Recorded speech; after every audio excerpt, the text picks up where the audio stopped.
Hello అండి, welcome back to our channel. ఈరోజు మీకు బ్రేక్ఫాస్ట్కి శాండ్విచ్ చూపించబోతున్నాను. దాంట్లో కావాల్సిన ఇంగ్రీడియంట్స్ వచ్చేసి potato, beans, green peas, onion, tomato, carrot,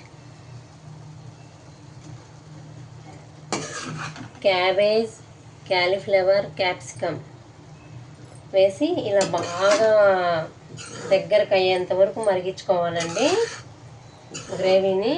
తర్వాత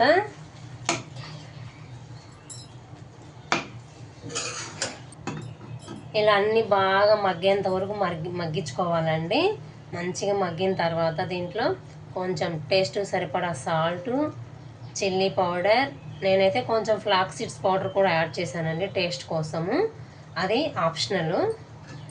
ఇలా దగ్గరకు అయిన తర్వాత గ్యాస్ కట్టేసుకొని బ్రెడ్ స్లైసెస్ని వేయించేసుకొని అటు ఇటుగా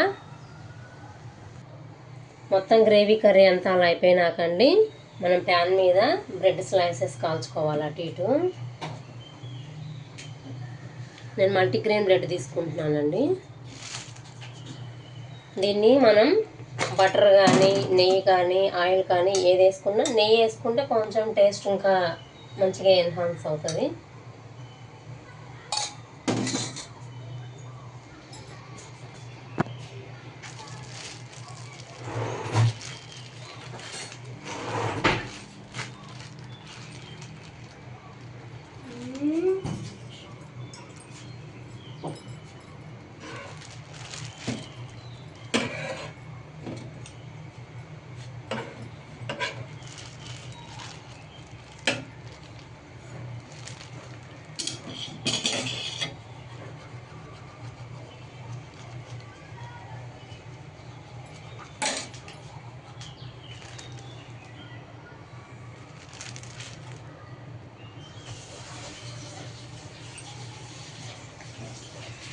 ఇలా తిప్పుకుంటూ కాల్చుకుంటూ ఉంటే అండి బ్రెడ్ స్లైసెస్ మాడిపోకుండా మంచిగా ఫ్రై అవుతాయి. మంచిగా ఫ్రై అయ్యాక వాటిపైన ఇలా చీజ్ స్లైస్ తీసి వేసి దానిపైన ఈ గ్రేవీ మొత్తం పెట్టేసి సర్వ్ చేసుకొని తింటే చాలా చాలా యమ్మీగా ఉంటుంది. ఇంకొంచెం బ్రౌన్ లెగ్ రావాలి.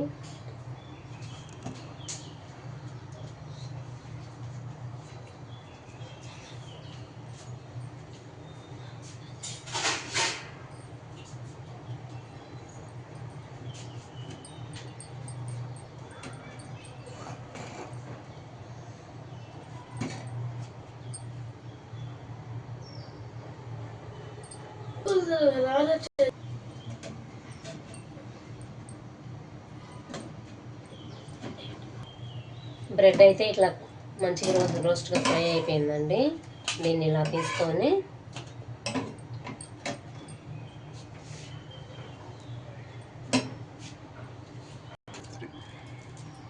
ఇలా చీజ్ స్లైస్, ఇటొక స్లైస్,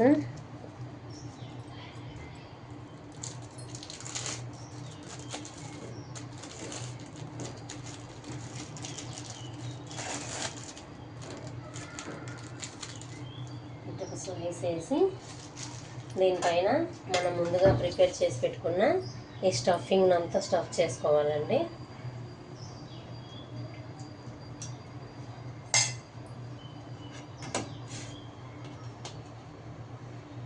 దీన్ని మళ్ళీ ఇప్పుడు ఒక 2-3 మినిట్స్ మంచిగా అటు ఇటు రోస్ట్ చేసుకుంటే అండి ఆ చీజ్ స్లైస్ అనేది బాగా కరిగిపోతుంది, మెల్ట్ అయిపోతుంది.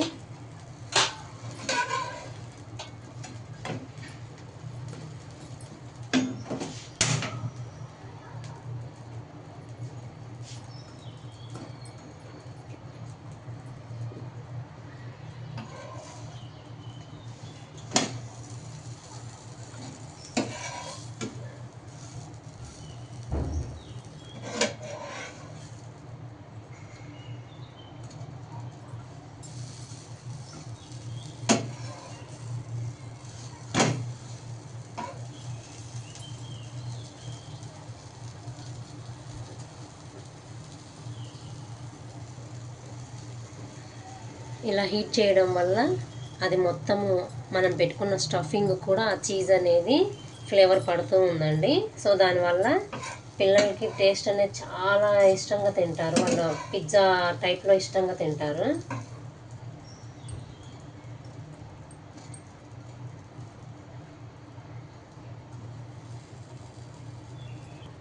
చీజ్ స్లైస్ మెల్ట్ అయిపోతుంది చూసారా అండి.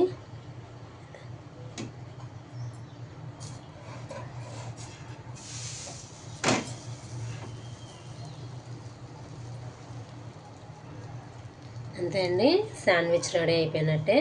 ప్లేట్లో సర్వ్ చేసుకొని తింటే యమ్మీ యమ్మీగా ఉంటుంది.